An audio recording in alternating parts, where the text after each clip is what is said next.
Resident Evil Dead Island is the latest entry into the animated movies that feel like games without gameplay canon to the mainline Resident Evil franchise. In this chapter, our characters go on a mission in Alcatraz in hopes of understanding why some folks are getting infected with a new virus without any signs of root cause. Let's begin with the movie's highlight, its characters, mainly their personality. I loved every single one. My favorites being Jill and Leon and their interaction on screen. One great thing that comes with this group is small moments where they recall events from the past. For example, Chris mentioning his partner who died in RE6, or remembering when Jill was controlled by Wesker in RE5. However, I don't think it did much to the story since these scenes were brief and didn't build up to something relevant, or at least there's not enough time to showcase the impact of the baggage these characters bring with them. This contributes to the main issue I have with the film, the script. It simply doesn't let its characters and its story breathe, to the point that I wish they decided to do a series around this conflict in a similar fashion to Infinite Darkness, but with more time dedicated to each individual.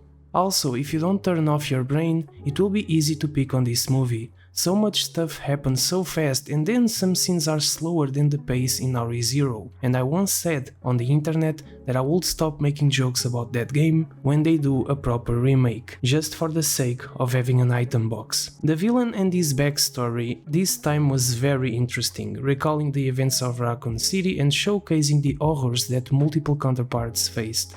One thing in specific aside from feeling undercooked in concept was the Tebey does with his cane, which is connected with his trauma, contributing to his motivation of world domination, which is the mistake of his character writing. With these types of villains, the generic approach is I hate the world and I want to destroy it. Usually these unidimensional traits destroy how compelling it could have been. Especially here because we are so used to this in Resident Evil stories. Regarding visual presentation, it felt into what I expected. Much of it resembles the PS2 era of cutscenes, switching from well-done imagery here and there to having weird animations mainly on character faces and motion in general. This time the action scenes didn't have much impact in comparison with the ones in Vendetta, and I would be glad if there was less action and more horror, but since they were turned to this identity, on this point I was expecting a bit more, and when this happened, for the most it's where my issues with motion are noticeable. And now I'm gonna deviate a bit from the movie in this video to further explain the frustration that comes with expectation for new Resident Evil media. It's depressing because most of us just expect something mediocre or less by default. Maybe because we want the same feeling the first games provided, or simply because every time someone tried to branch this franchise into another type of media, it sure sounded like a pretentious cash grab, which ended up being exactly that.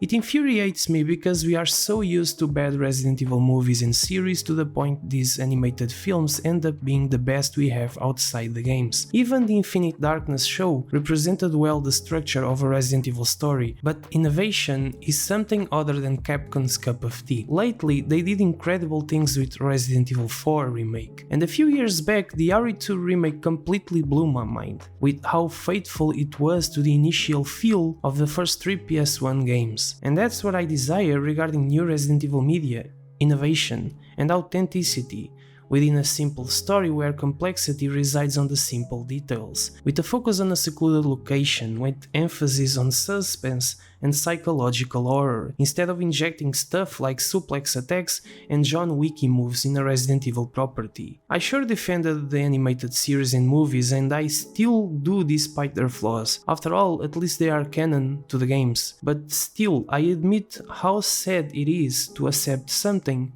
just because we don't have better. I'd bet on a character study of Jill surviving on the corridors of the Spencer Mansion, rewriting Infinite Darkness, and putting Leon and the team stuck in the submarine under the sea exploring the survival horror element on the verge of insanity, while Claire is investigating and possibly find their location. A side story in Raccoon City of a family barricading in their house, and the struggle of surviving until inevitably the missile destroys the city. Or take Resident Evil Dead Island and turn it into a series. You can jump between past and future if you want, and explore bit by bit the events of Raccoon City with the villain, and then show more about the main characters and their current lives. I crave for anything new that still sounds familiar, a resonating feeling that makes me remember the music that plays once we enter the police station in RE2, or the ominous cover of RE3 Nemesis and some of the art in the instructions file. I'm yet to see a new RE property where we have these characters from Dead Island